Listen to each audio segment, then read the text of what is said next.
There we go. Okay, back at it. So we learned, what did we learn so far today? Or in life? No, in Bayes. Bayes is tedious sometimes. It happens. I've got two directions to go here. One could be we could build a posterior predictive check. And the other would be, what about reliability? Because I developed that reliability thing. Should we do posterior predictive check while this is fresh, since it's relevant to homework? So how do we do posterior predictive checks? Anybody want to give me a sense of where I should start? Sampling. I'll tell you where I start. Copying. Right? When it comes to syntax, copy and paste. Although that's dangerous in some respects. Let's go back to where I had done posterior predictive model checks for our first model, our single factor model. So that is this section of syntax right over here.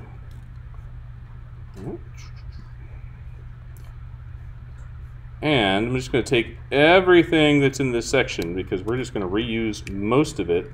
There's going to be one small catch though.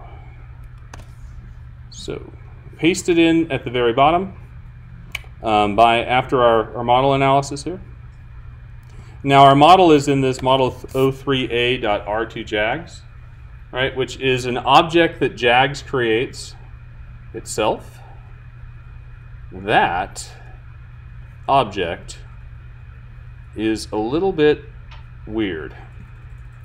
You have to figure out where the chain values in this thing, because they put them in a little bit different place. They store them in a little bit different place. So if we look into the object itself, here, bugs output is where all of the information is. And actually, this is where things are a little bit nice.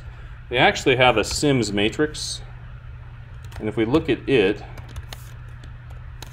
they put all of the 4 chains simulations into one big matrix. So that was the first step that we needed when I was the first step from our syntax before. I had to go take these 4 chains that were in a list and we'll glue them into one big long matrix. They do this for us already. The other thing we need to figure out is what are the column names of this thing. Because what we have to do is we have to take these column names, take the specific values from each column name once we take an iteration, put them into our matrices, the matrices that we have, and recreate data. So that's going to be the hard part, really, with all of this. So we're going to keep coming back to these 2 bits of code right here, lines 9, 13, and 14 on mine. So if I'll just keep going, is this a good pace? I know you may be following along, but I'll post this again when I'm done. Okay? Or I'll commit it and push it, whatever. 5,000 simulated data sets. Now, here we don't need, I'm just going to take this object right here and just to be consistent from before, we'll have model 03A, posterior all, but we don't need to do this do call because this object, this matrix itself, contains all of that, all of our chain values. The posterior distribution, we have 1,000 different simulations afterburning for each chain. We have 4 chains. That's why there's 4,000 rows in this matrix. So now we don't need a summary, we don't need the plot. This syntax right here will still work for us. We need to know which columns are mu, which columns are lambda, psi, and factor variance. Right. Because we're still going to build each of those matrices, which is lambda and phi are going to be a little bit different. Actually, we do need phi. Actually, phi comes here. We're going to call this, it's actually not factor variance, it's phi. So here, these columns right here in that output are mu, it's our item intercepts. These ones are lambda. These ones are psi. That's giving me the impression that those are all the right sizes. Right? That's good. So far, so good. And phi. Uh-oh.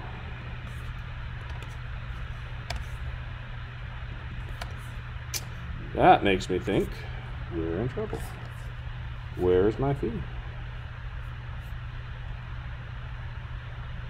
PHI is right here.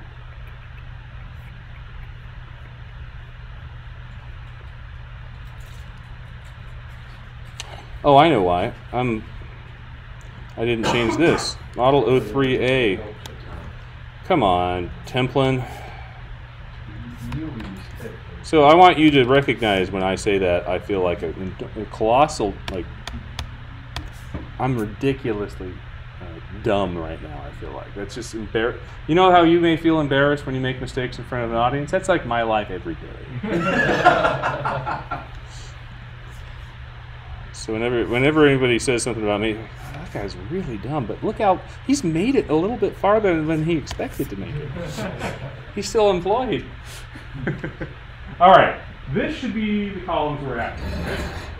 So mu, we can double check these columns. The big thing is if we transpose a column, if we put the wrong parameter in the wrong spot in our matrices, we're going to have model misfit no matter what. Like, it would be miraculous if that improved model fit. It's usually going to make it really, really bad, right? So what we want to make sure, though, is that these columns are accurate. So the way I'm going to do that is I'm just going to take the column names for each of these and just print them out. Okay, that's mu 1 through 10. So we know that the first 10 values of mu should be there. Lambda calls. These are all the lambdas. Now what we're going to have to come back to is which element goes to, or which value from which column goes to which element in that lambda matrix. So that's one of the things we're going to have to keep in mind as we go forward. And we will have that. The psi columns.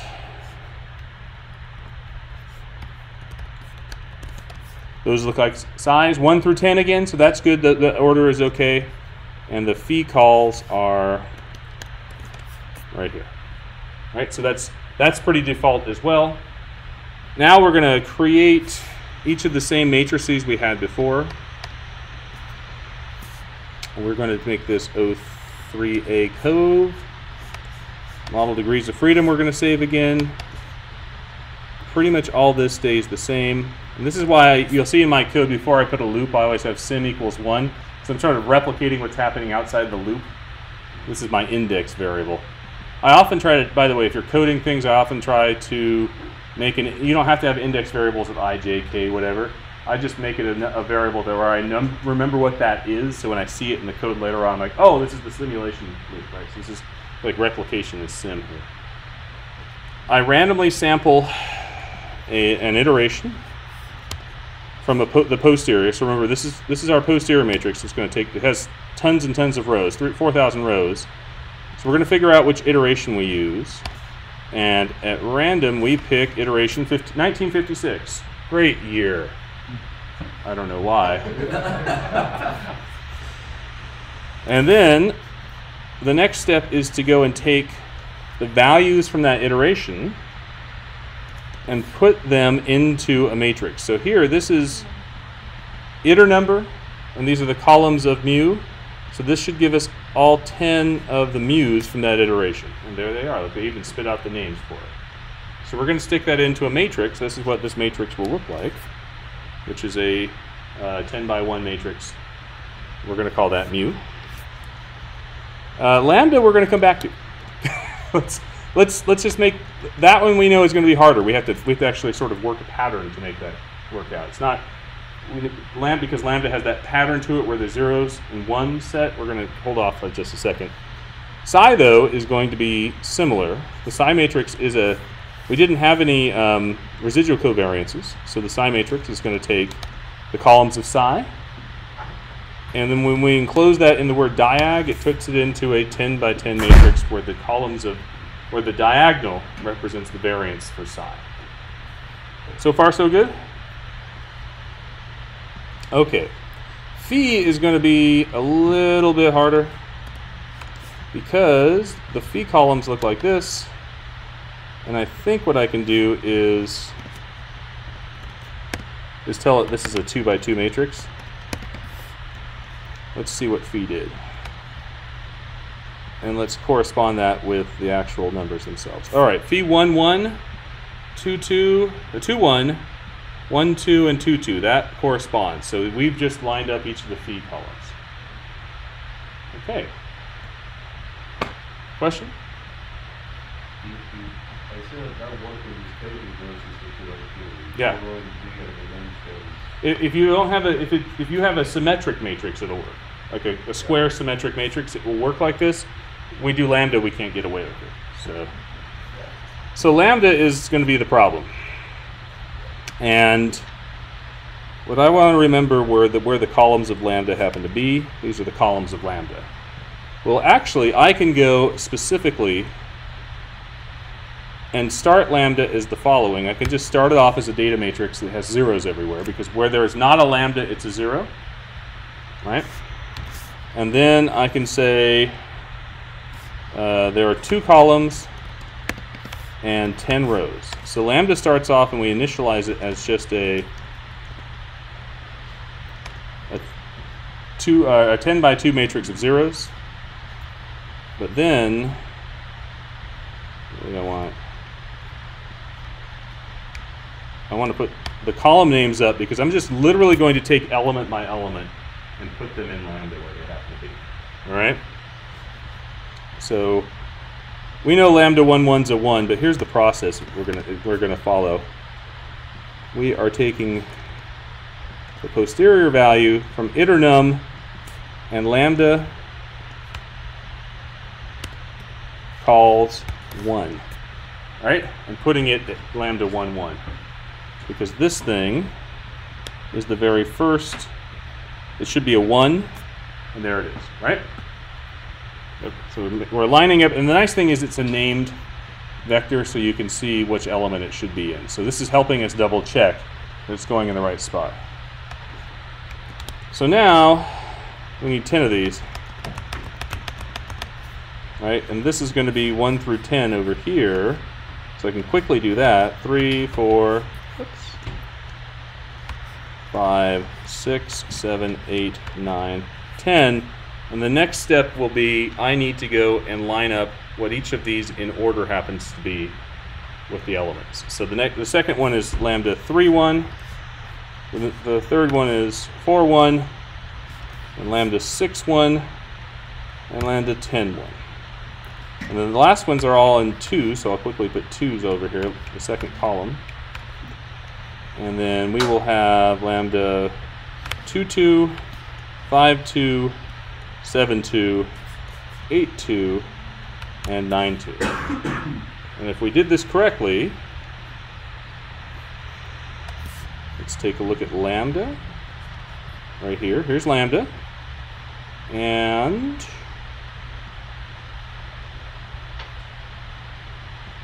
let's take a look at the output real quick. Just to double check. 1, 1. 3, 1 is here, 4, 1 is there, 6, 1 is there, 8, 1 is there, 8, 1 is there. 2, 2, 5, 2, 7, 2, 8, 2, and 9, 2. I think we did it. Because as I was mentioning when you were out, Lisa, if you put the wrong place, the value in the wrong place, maybe you'll miraculously find better model fit, but mostly you'll be wrong. Didn't you have a data set that you worked on in grad school that had something misplaced? And it all fit amazingly? And then when you fixed it? So this is what I'm saying. Like, I thought of that when I was saying you don't want to mess up where you're putting your posterior predictive check values, or that could happen. Okay.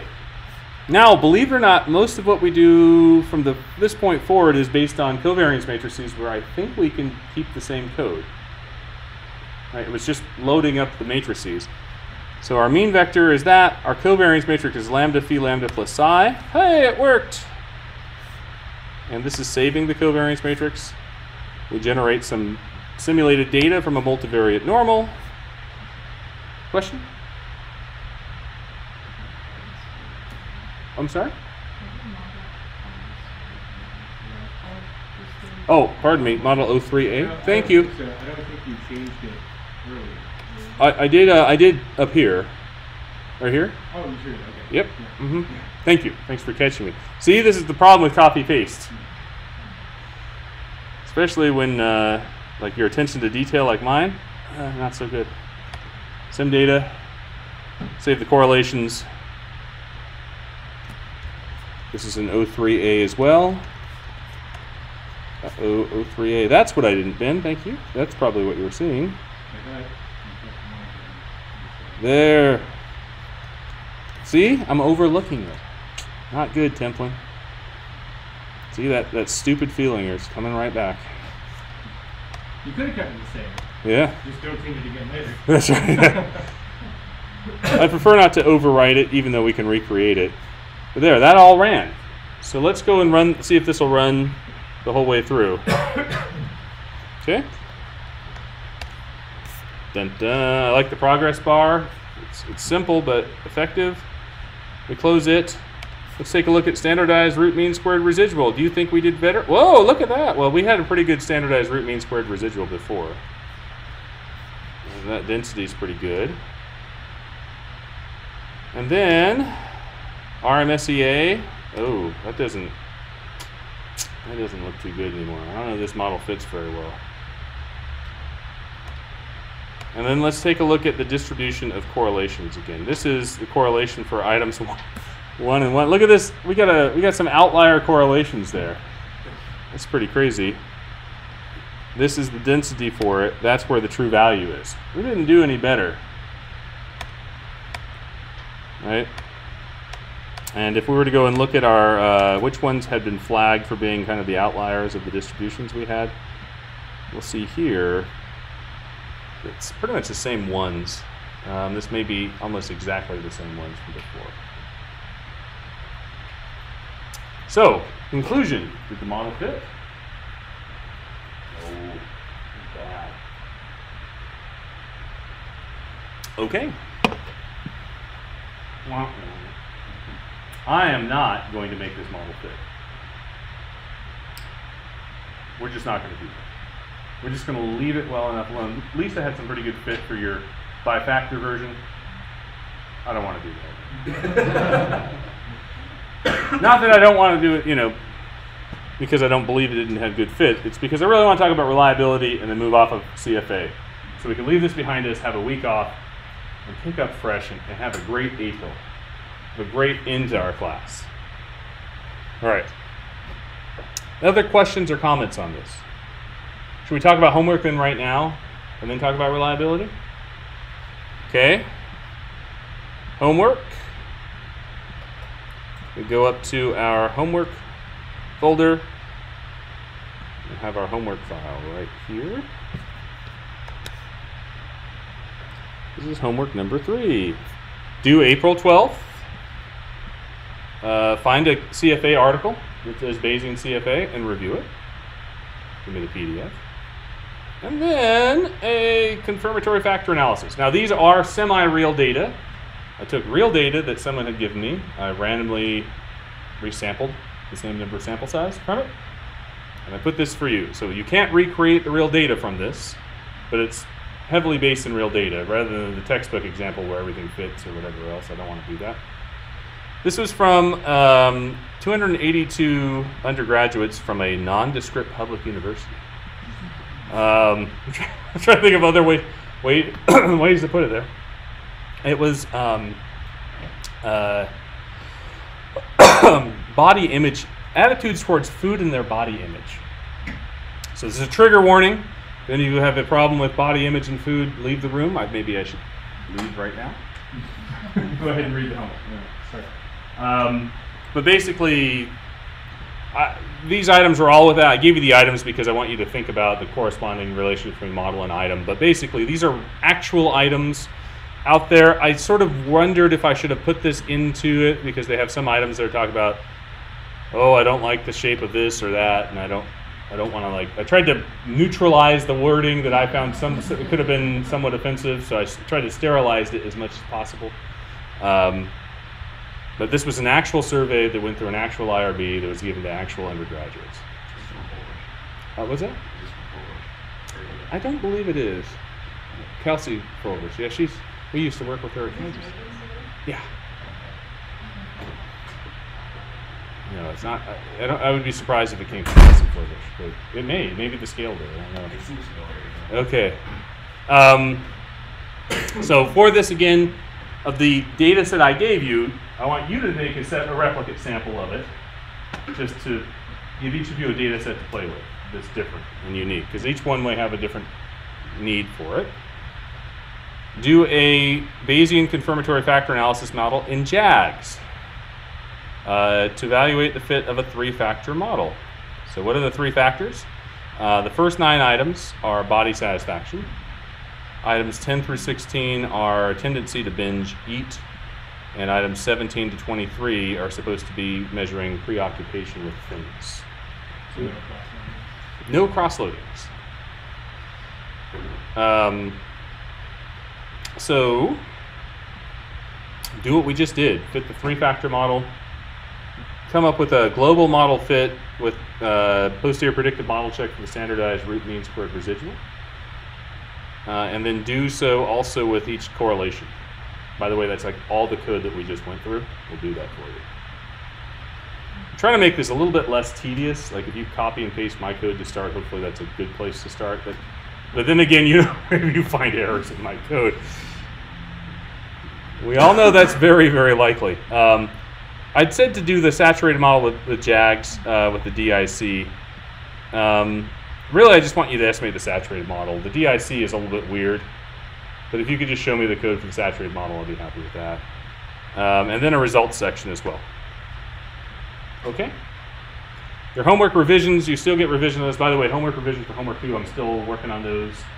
So I will get those back to you as soon as possible. I'm going to pretty much give everybody full credit. So just know that that's coming and it's not going to be a problem. Okay? If you're worried about your grading class, don't be. I'm not here to fail you. I'm here to challenge you, but try to keep you to work, keep you to try work. And effort's really what I'm grading on. Questions on homework? Seem pretty straightforward. It's like 2 models, 1 posterior predictive check, and 1 find an article and read it. I don't think that's a whole lot.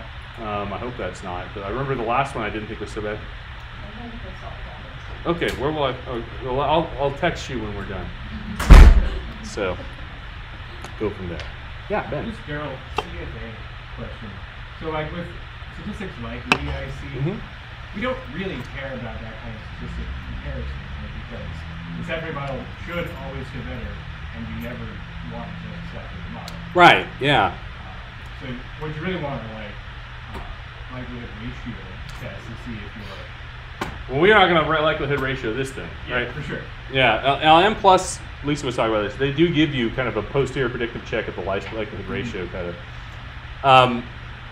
It's hard because model comparison in Bayes, you can do Bayes factor, which is really hard to do in a CFA without some crazy approximation because there's just too many parameters.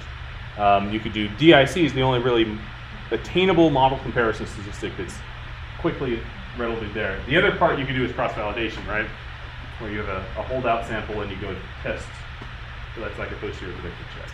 And DIC seems reasonable as long as you're comparing 2 different models, one of which is not saturated. Right, yeah. If you're in the conditional model world, comparing it is fine. Yeah.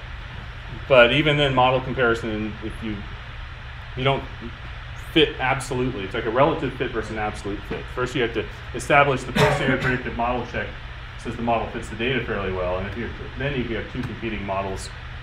Compare that. Most likely, what you're going to be is the model comparison is most likely not going to matter, unless you and your rival say, "Hey, I think it's this, and I think it's this," and they both fit the data. Don't know when that's going to happen. Fitting the data is like the seemingly almost impossible task that's ahead of the first step on a Bayesian factor analysis, or Bayesian psychometric model. So, other thoughts or questions? So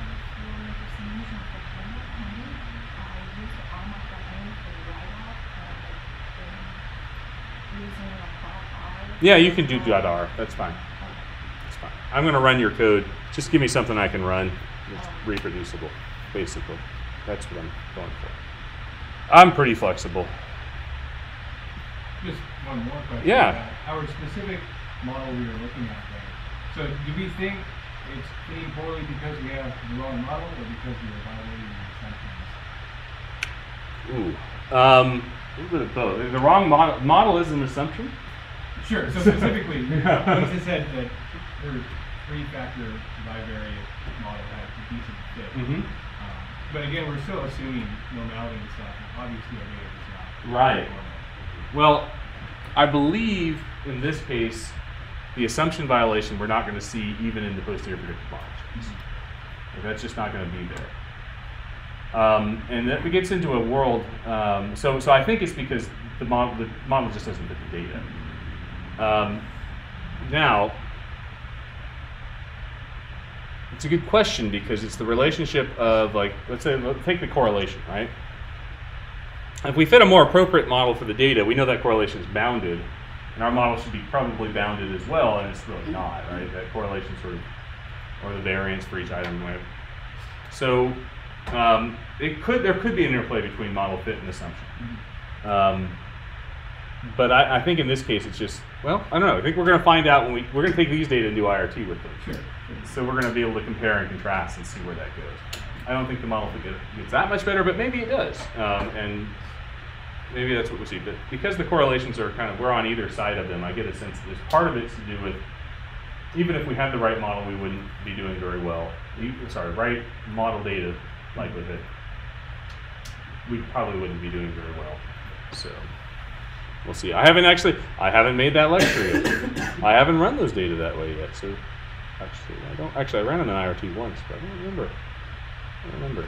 So good question though. Other questions or thoughts? I don't have a satisfactory answer. No, I was just curious what your take was.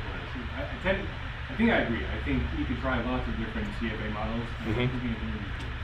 Right. I think where we'd see it probably, if we were to do a posterior predictive model check, and there's a version of a multivariate skewness. I want to say it was who did that? Was it Tatsuoka? Anyway, it's been a long, long time ago, 1970s. It's been a long time since I tried it. You can come up with a number that sort of characterizes in a multivariate. You got continuous multivariate normal data, kind of what a skewness statistic might be. I think we'd see that here. Like if we were and our model fit to it would likely not be good, right? But I haven't gotten to that part to actually think about it yet. And that's where model assumption wouldn't come in. But I think you're probably right. There's probably some of this offness is due to assumption. So we may see some of these start to be a little bit more cooperative, but I think we still have some problem with some of the items themselves. Other questions?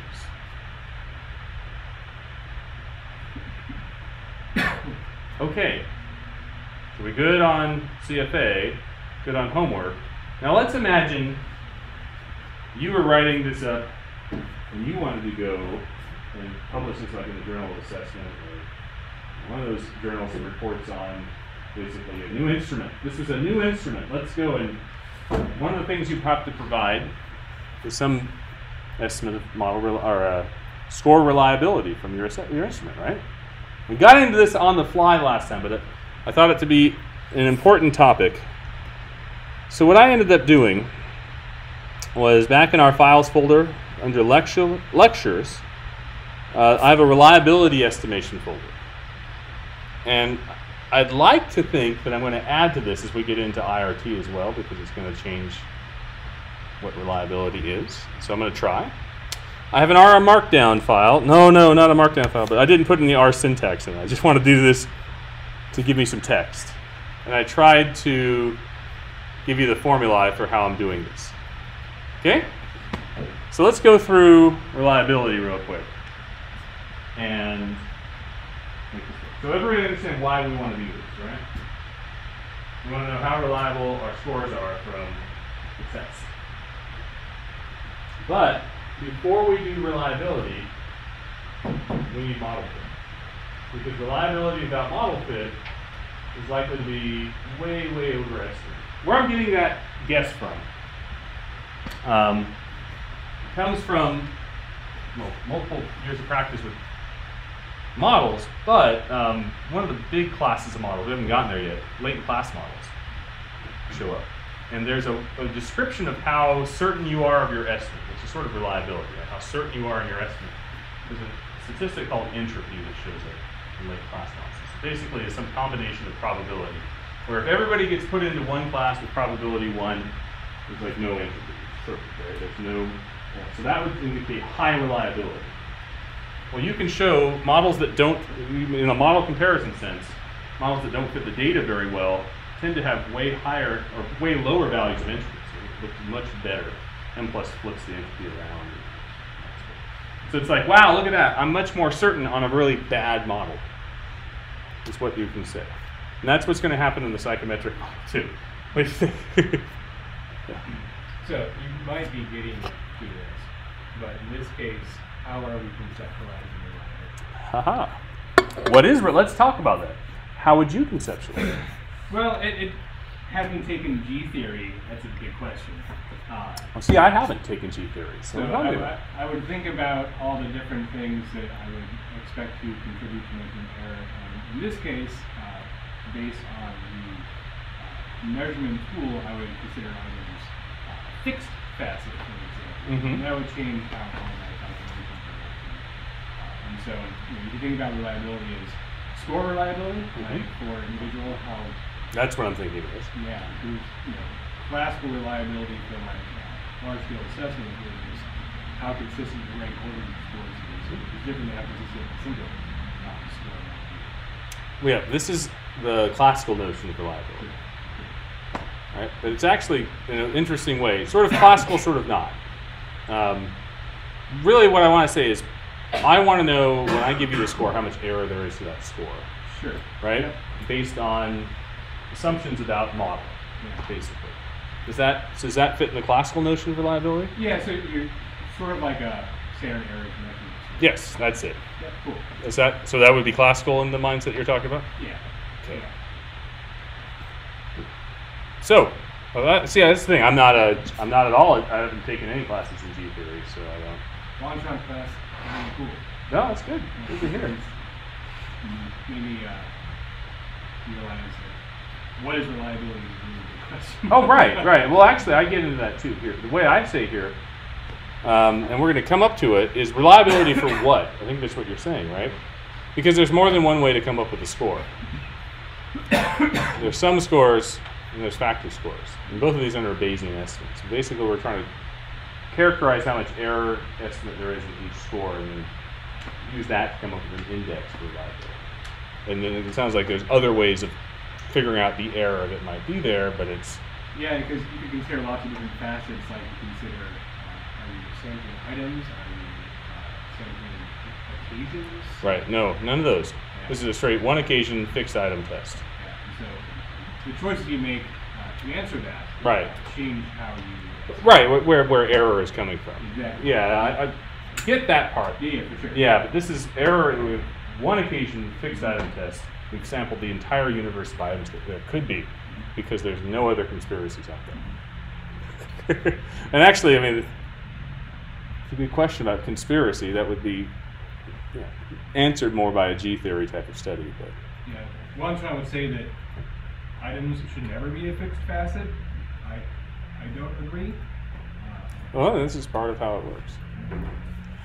Okay, so we need reliability. We need model fit. So to get around model fit, because our model didn't fit the data very well, I created data myself.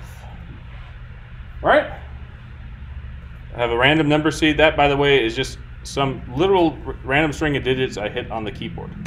1071 is nothing to me. And furthermore, to show, I was trying to make it where I could manipulate the number of items, kind of show you what happens to reliability, but I'm not there yet. I think we might actually be able to do this. We'll see. But I started with 3 items because in a normal ML version CFA model, your 3-item test should fit the data perfectly. Right, 3 items and 1 factor. All right. So let's do that. I simulated data. I took item intercepts between 1 and 3. I took lambdas. Actually, I'll do 0.5 to 1. Let's just say lambdas 0.5 to 1. I actually generated data with a standardized factor, even though I'm going to fit it with a marker, or not a standardized, but these should be equivalent models. My data come from a multivariate normal. So here's my data. Ta-da! Boom. There it is. Data. And let's go estimate a model. So here's the thing about what we do. I'm estimating the same single factor model that we had done just previously, CFA. And I'm not talking about, I put in here some reliability numbers, but I'm not going to talk about those to the end. Let's get to posterior predictive model check first.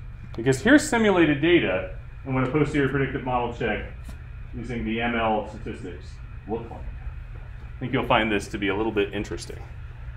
Here's my data. Now I have another random number seed I'm setting for estimation of the model, just so I know where I'm at. Initialize values, parameters I'm saving, add the modules I want, and here comes Jags. So now it's just initializing the value, the model.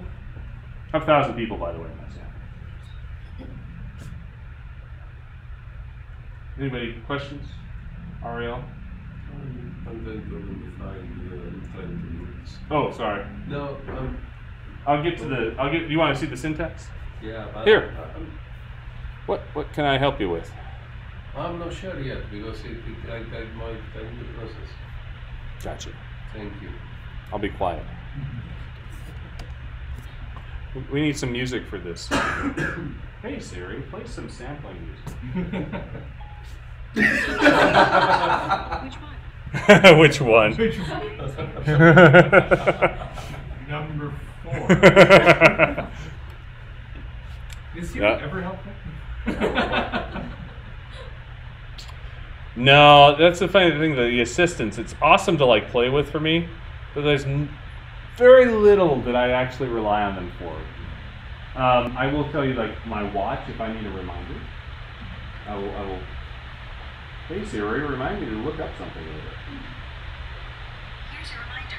Yeah, that'll help, and then I'll pop it up. That'd be nice. After that, I don't. Do you use your assistants for anything? Useless. Yeah. Like, hey, what's this? It's like, I don't know the internet. yeah. Like, and I know like Siri is behind. Like I have a Google Home, and even that's sort of it's better, but it's not. So I'll tell you what I do. Since I'm trying to like learn certain languages, I switch the voice at Google Home to Spanish, and I try to communicate with it in Spanish, and then it tells me like things. So this is where I'm trying to like, hey, teach me Spanish, Google. All right, it worked. Let's see. Okay, so did it converge? First question. Did our model converge? Yeah, that's pretty good convergence, right? It's good. Let's take a look at the results. There are some numbers. Okay, sounds good. Whatever. Now let's do the posterior predictive model check. This will be interesting, I think. This was interesting to me. What do you think the posterior predictive model check looks like when we take data that was simulated and we estimate the right model? Let's take a look at standardized root mean squared residual. Do you see the range on that thing? Nearly 0. And I didn't do RMSEA, but here's the correlations, right? So here is the correlation between items 1 and 2 from the simulated posterior predictive model check. And that's the actual one in data. Seems good. There's a reference. Let's look at there's 6 correlations. And if I look at the quantiles of all of them, and see which one are in the tails, none of them are in the tails. There's only 3. Here's the quantile, or the percentile for each, 50, 53, 51, right in the middle of that posterior predictive distribution. So if this is anchoring your impression, of course it's a 3-item test, we should see that, right? This is interesting. Is this interesting at all? All right, so what about reliability? Reliability for what? Now there's two types of ways we can look at this. The way that makes me throw my pen. You can throw that at me. Dodge pen. Oh, Dodgeball, dodge pen. I I had one. like what the last day of class looks like. There was a Halloween class, 2007, I think it was, and I made this joke. I said, "Everybody dress up like your advisor." No one did. that was sort of where I was going, number one. But then I brought a bag of candy in, and if you answered a question right, I'd throw candy at you. But then I passed the candy around so they could throw candy back at me. And it was one where I was on the board and whatnot, and out of the corner of my eye, just the refill. It was awesome. It was like food fight, and anyway. Did you get a sense I do a lot of this stuff just to entertain myself? That's true. That's sort of. If I had to predict, the last day of class would be like Mad Max Thunderdome.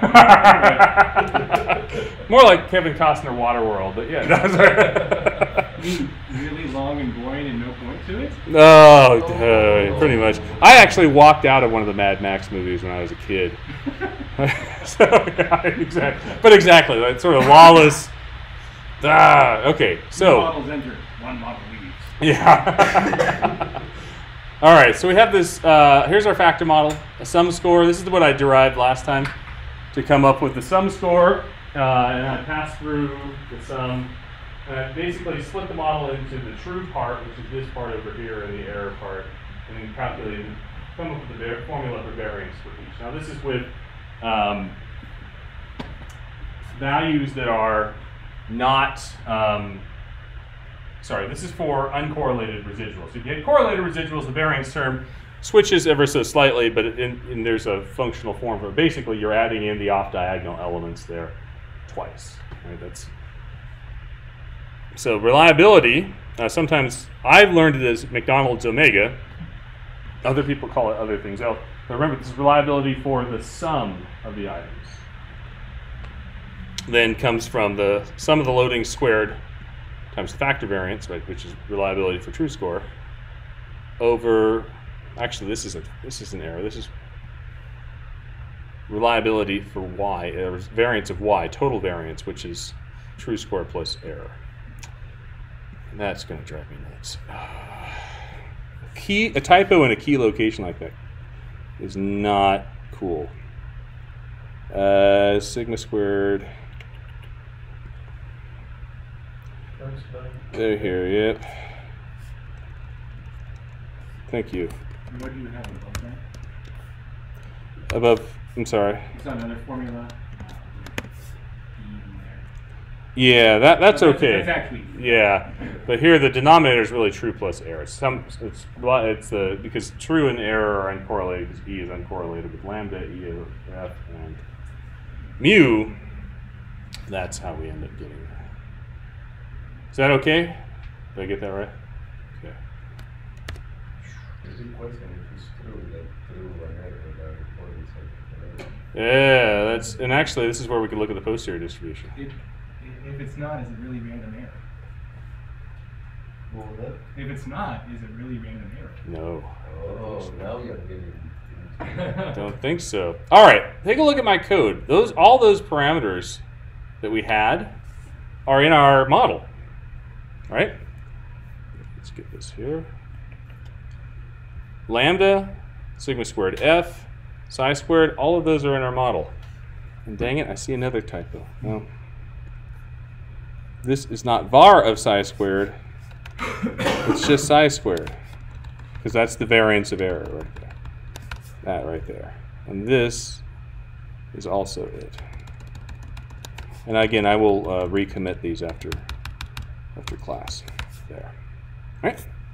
So really what I need to do is calculate these terms. Just so I won't freak out when I see the formula. All right? So I need this first one, I need this second one. Well, it turns out there is a sum function. I couldn't do it on the fly, but where I was screwing up last time was I need the sum of the sum of reliability squared, or sum of lambda squared. So I put lambda, the vector, in, but then with brackets afterwards. I don't know why, but that makes it work. And this is my limited information about JAGs. And I take that times itself, which gives me sum of lambda, the quantity squared. Yeah, the empty bracket's funny though. Yeah, but same thing on the denominator, right down here. And actually, I did not multiply this by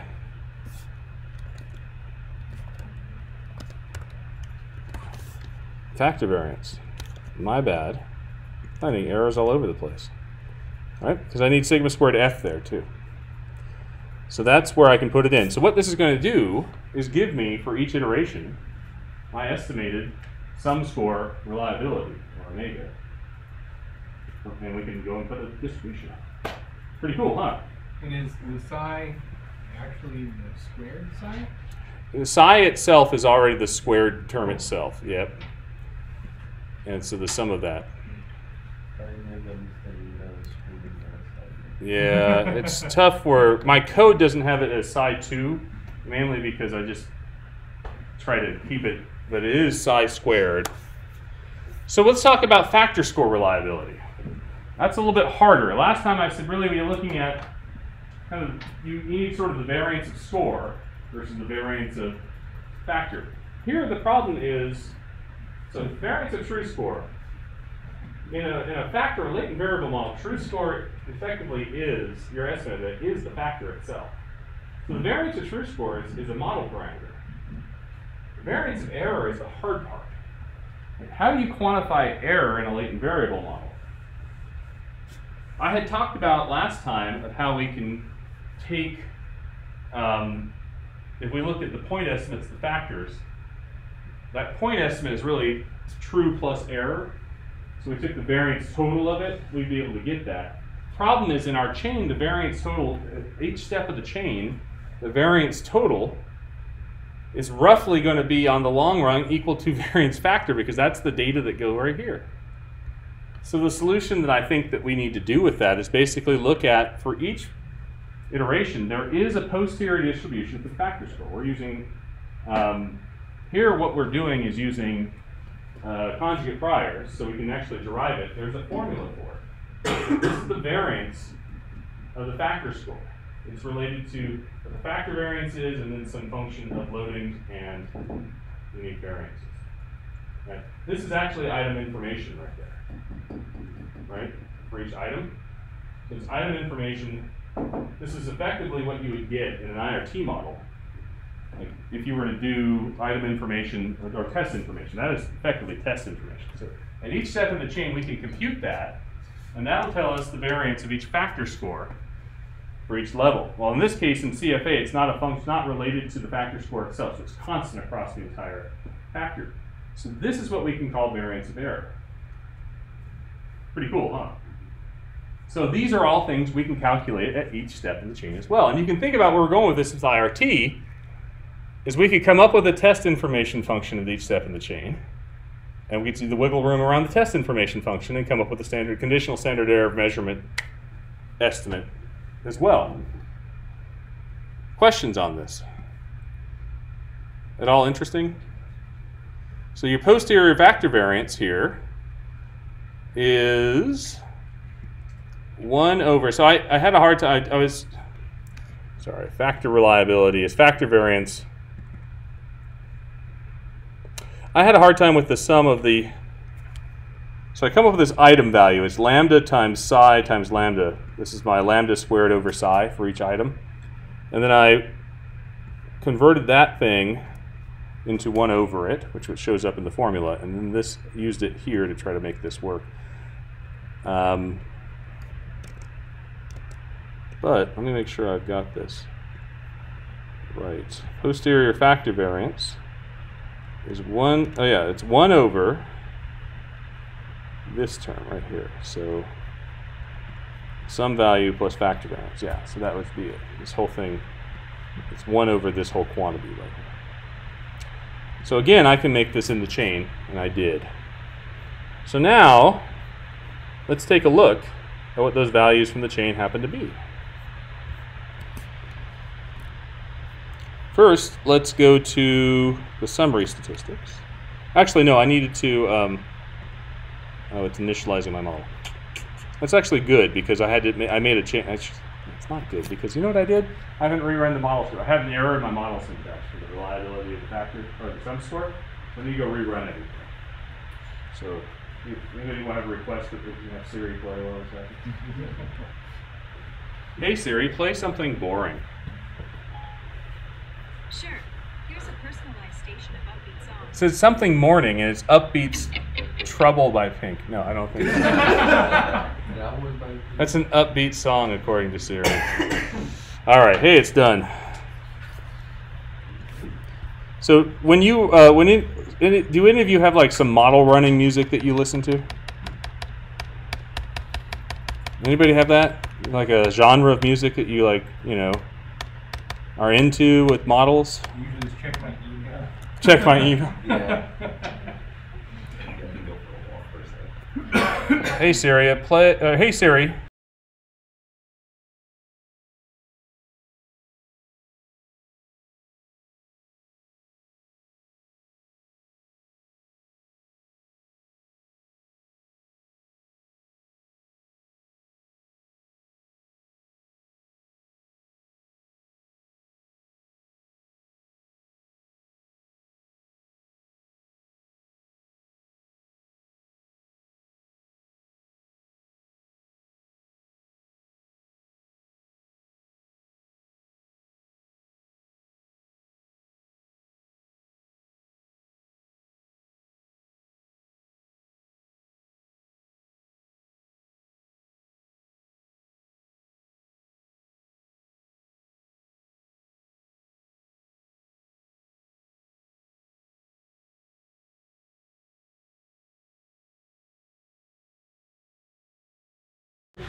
Ship anybody?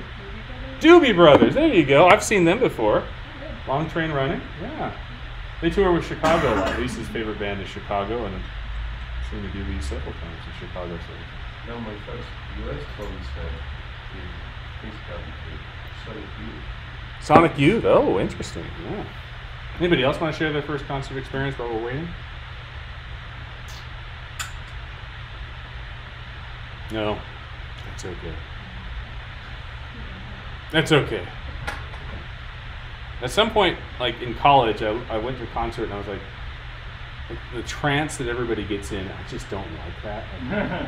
And that's sort of like a human nature thing, and I just look around and think, everybody's like trying to be as stupid as possible, like drinking and whatever else. And I think I need to take a step back from this. So if I'm finally back to, concerts and whatnot. But. All right, so things worked. We reran it. Let's take a look at the results. What are these reliability estimates that we see?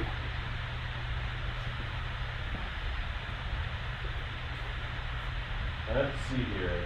Oh, I didn't save the sum score. Are you kidding me? We're going to do this again. For a sporting event.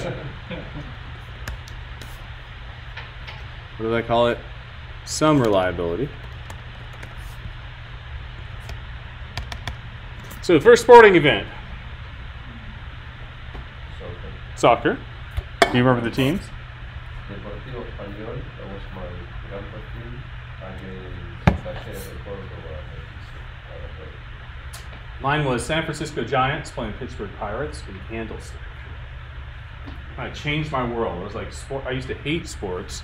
It's like 10. Oh, Dad, we're watching sports. Dad, let's go do something. And then I went to that game. I'm like, whoa, because it was a baseball game, but it was like 11-2. There were home runs everywhere. I was hooked. Whoa, that's amazing. Anybody else? Sports? The Cubs versus some in Wrigley. team. Oh, see, that's a good experience to have. No? Volleyball, good. Oh, this is good. I want to hear the different perspectives, right? Yeah, I remember it's good to see when you actually sit there. Yeah. And you can. It's exciting, yeah. I was very young, like a child. Mm-hmm. I hardly remember any detail. I took my daughter to her first sporting event, I believe, was NCAA Sweet 16 matchup with Kansas, and I don't even remember. Oh, it was UCLA. We were in San Jose. She was like 2 weeks old. But the NCAA, we had 4 tickets, and we had to use one with it. It was like, well, we couldn't get rid of the other 2 anyway, so all right. She cost a ticket, yet she couldn't sit on the seat. One of the ones that I think she remembers, one of the first she remembers, I took her to a Georgia Bulldogs football game. It was against or maybe it was Vanderbilt. Tennessee or Vanderbilt, one of those 2. So, blah, blah, blah. Something you got to do while this is running, right? Okay, yeah, answering your questions. Are you cool about all this that we talked about so far? Okay. Let's take a look. There we go. Our reliability. Factor reliability, 0.97. Has a range, not a very big range.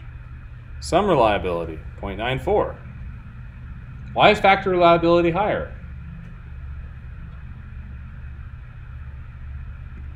Or here, let's plot those. Here we go. Here's our posterior densities. So a couple thoughts about this. Why would factor reliability be higher than sum score reliability? There's a Bayesian explanation for it.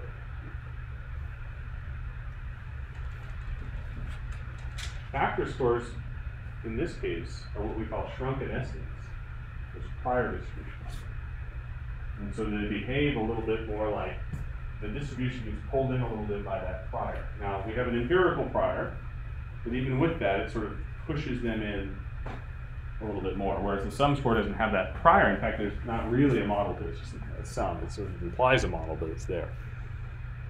Okay, I was going to say a couple things. This is a really high estimate of reliability. Now I can't get back to, oh man. I want to see the console. There it is, okay. One thing I was going to try, although it's going to take a while to rerun, but would you like to see what happens if we change? So why are this is a 3-atom test. Why are they so reliable? Also. Well, let's take a look at our true values of our parameters. Number 1, our item, oh, there's why. One of our item variances is close to 0. That means we have like almost perfect information from one item. You're going to have that. If we change this to be, let's do 2 things. Let's change this to be 0.5. Should we run this? Do you want to run it with 0.5? It takes a couple minutes, but want to play around with it a little bit? Actually, let's make it 0.75 then. All right. I'm going to do 2 things. We're going to run it with 0.75. I just want to like make it so that you can see sort of what impacts variance in this. Play around. The other thing I was going to do is cut down the sample size. Because then error in all of our estimates is going to show up more, including our factor. You're going to see bigger. This is the other Bayesian thing that you'd see. If our sample size gets smaller, pretty much all of our other posterior distributions are going to get wider, including the factor variant, all the ones that show up here. So you wouldn't think of sample size as impacting reliability. But that's the other catch about Bayesian. If you're factoring through the uncertainty to all of your parameters, it's going to show up in each of the terms that you end up having. I want to make that point as well. Unless Professor Alloway wants to. I'm good. Good. Anybody want some gum? It's been in my pocket all day. It's kind of warm. That's how you get someone to not take your gum.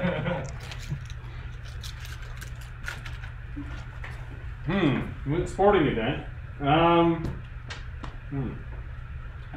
Any other trivia you want to have? No, I'm going to leave it out. Okay. Yeah, let's not go any places where we regret. You know, when I censor myself, you know it has to be loud. Let's just go somewhere. How about this? Any questions psychometrically about this? Silly question. because you are simulating generating data, yes? But at the same time, in the way that the data, at least how I understand what you were doing, that the data being generated, you are not intentionally adding a measurement error in any way that you can control in this way. Well, I just did. Well, that is what I was going to ask you. Where is measurement error in a CFA model? In the way that you are doing the item generation, yes? That's right.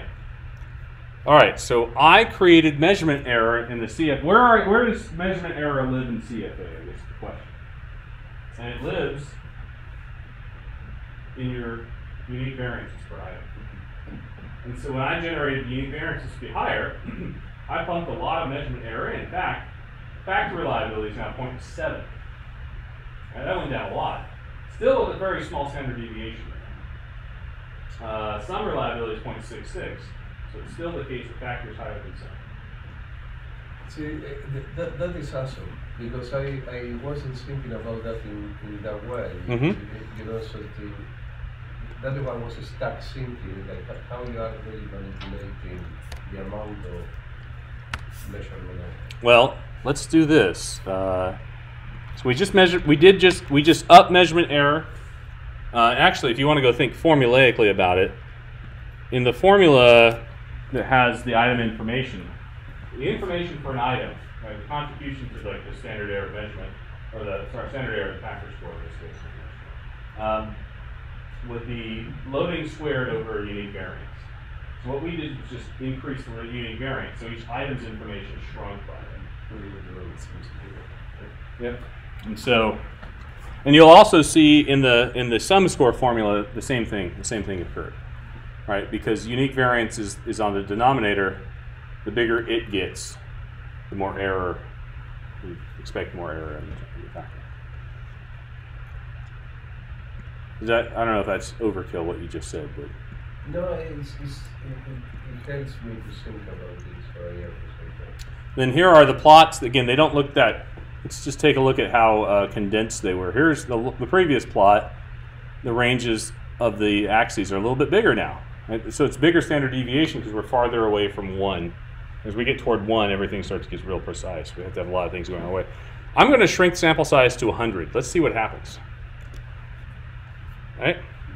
Because you don't often do CFA with 100 people, but you could. We had 171 or 178 in our example, right? Oh, right, yeah. So this is where I really believe Bayes has some interesting features to offer that we don't see in other large sample statistics. Right? A lot of what we do in psychometrics, modeling, is large sample data techniques, right? So in the formula for error variance, the larger the factor variance, the larger the error variance. Also true. Well, hold on. Let's do this. Here, so what's happening here in the factor variance, this is sort of the contribution of the prior itself. And so this, yes, growing it would grow the whole issue of error variance for it, because error, or in this case, actually, is this error? I guess maybe I have this. Maybe this is true score variance. I mean, total score variance. Total score variance. That's the total score. This is the total score variance. Yeah, that makes sense to me.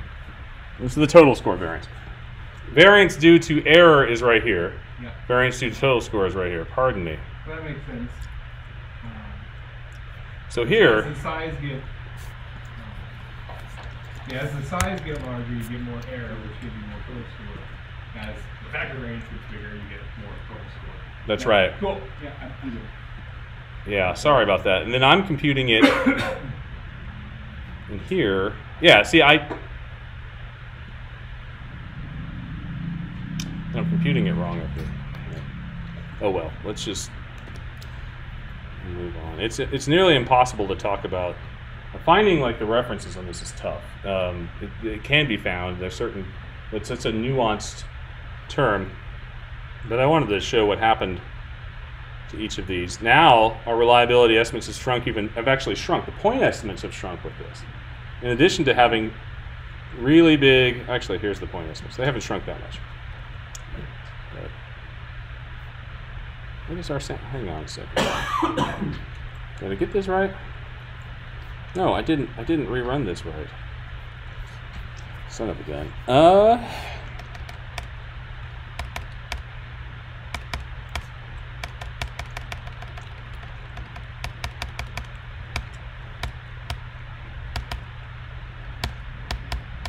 Now I'm gonna have to go look this up. Then I'm unsatisfied with my answers for you. So I need to go, and now this is running much faster. There's not as many people, so it worked. There we go. That's what I wanted to show. There we go. The reliabilities plummet because sample size off a cliff, right? So if you're counting with think about the reliability as a function of they really represent that the sample. that's right. You know that many times people don't meet and talk only about the scores or the items. That's right. Yeah. Or the measure. And this is exactly the point I'm trying to make, which is if you kind of neglect all the numbers that we report are based on sample sizes that are assumed to be infinite. But look at the range of reliability for this thing. Right? Look at how much variation there is. I know I got the sum score reliability right. I'm still fighting in my head about what you ended up saying, where I'm going with that, because anyway. But take a look at that. That's pretty amazing, isn't it? So as the number of factors increases, factor reliability could go up or could go down, right? Because it will also be a function of the unique variance. Yeah. Right? Mm-hmm. So it depends. You can't really predict. Right. Yeah. So what will happen as the number of items increases is that the difference between the two distributions will become smaller and smaller. Sorry. Yes. The reason for that is I think the contribution of the prior here is causing a shrinkage. The items are the observations for your factor. The more within a person, the number of items they take gives you much more. You have you potentially have a lot more information about a person. So your model data per person gets much higher relative to the prior itself. And we'd expect some reliability to go up as number of items increases. Yes, although it's not guaranteed. Sure. The way that it would not go up is if, first of all, you can't have a loading squared that's negative. So if it's exactly zero, it won't go up.